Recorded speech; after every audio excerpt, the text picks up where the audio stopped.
here, this links very close to what we're doing. What we're looking for is like terms. So I'm looking for like terms.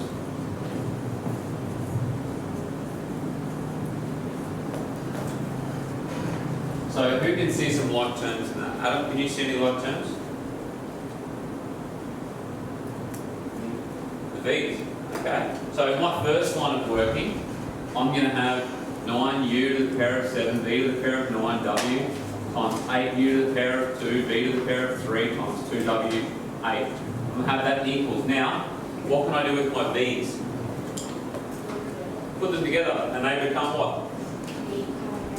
V, because I've got the power of 9 and power of 3, so they become? 12. So now, 9, u to the power of 7, v to the power of 12, times 8 to the power of, 8 u to the power of 2, times 2 w to the power of 8.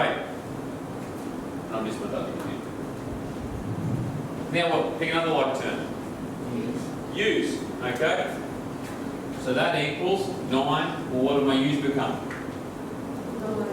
U to the power of 9, v to the power of 12, w times 8 times 2 w to the power of 8. Now pick another like term. W.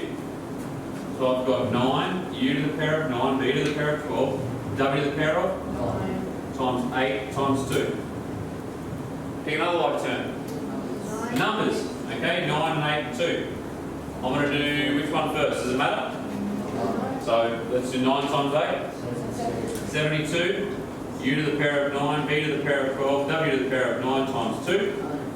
100. U to the power of 9, v to the power of 12, w to the power of 9.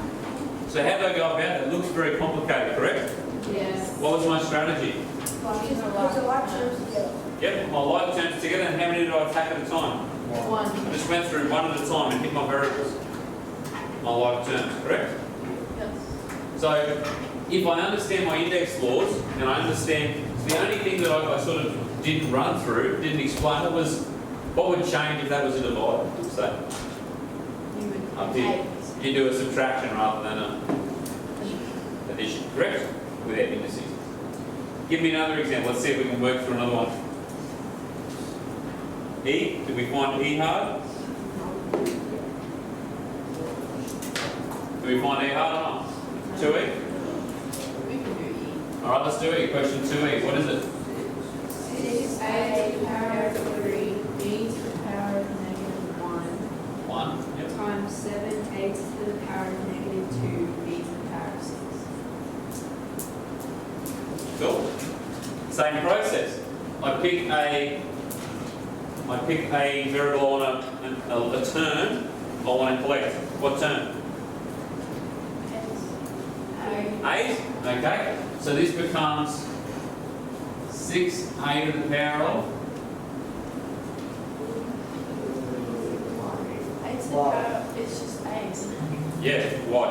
Because 3 plus negative 2 equals 1. Very good. So the operation is still plus, but 3 plus negative 2 is positive 1. So I'm just going to write the 1 in there. I don't need to, I'm just going to write the 1 in there. B to the power of negative 1 times b to the power of 6, 7b to the power of 6. Sam, what should I attack now? B's. So what have I got? 6a power of 1. Very good. Times. And that leaves me with?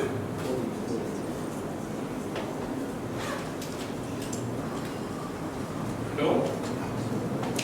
Once we methodically and systematically go through this, it's not too nasty.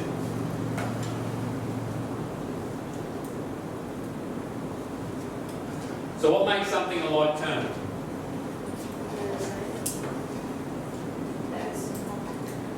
It's similar?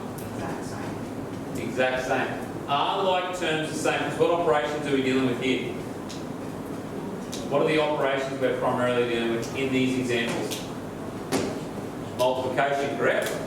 Does it change when we're adding and subtracting?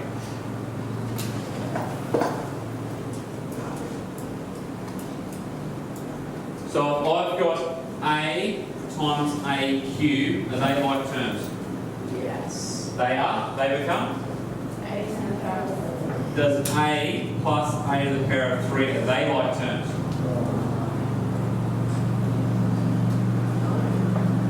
Yes. Who thinks no? Who thinks yes? How can we test this? What does A represent? Any number, correct? So why don't we let it equal 2, or maybe not 2, because 2 always starts everything up. Why don't we let it equal 3 and see what happens? Cool? So how would we represent these if these were like terms? What would they become? A to the power of 4? With a plus. So we've got a few solutions. We've got A to the power of 4. Now have a different solution.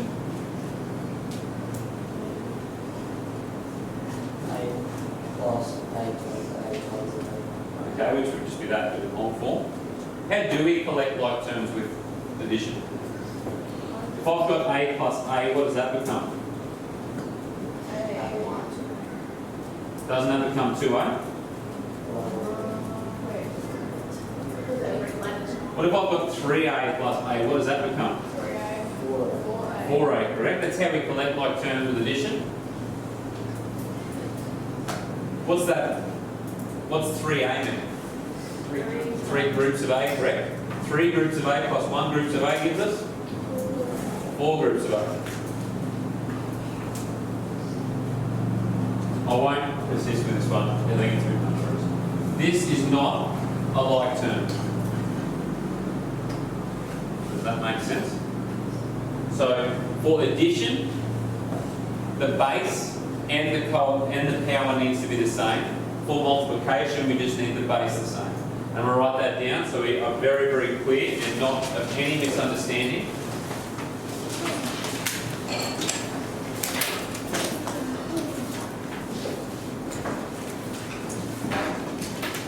So like term. Addition or subtraction.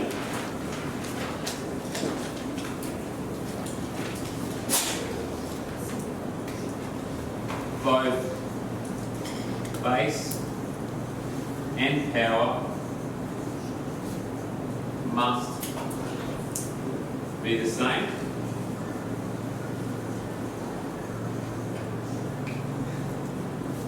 Yeah.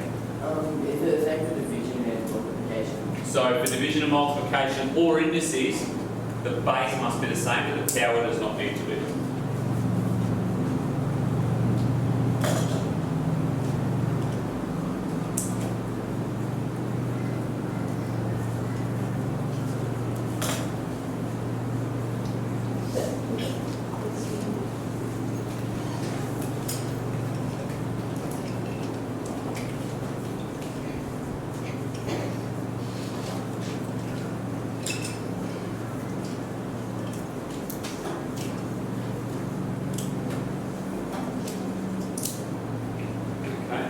Only the base must be the same for multiplication, division, or indices.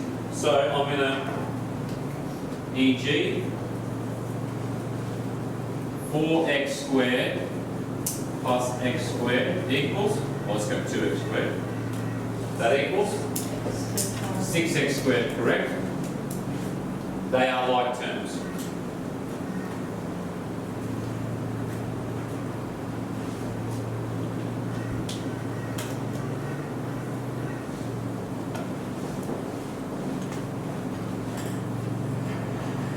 X to the power of 6 to the power of 2 divided by x to the power of 3 equals x to the power of 9, for those of us who are very quick with our mental math.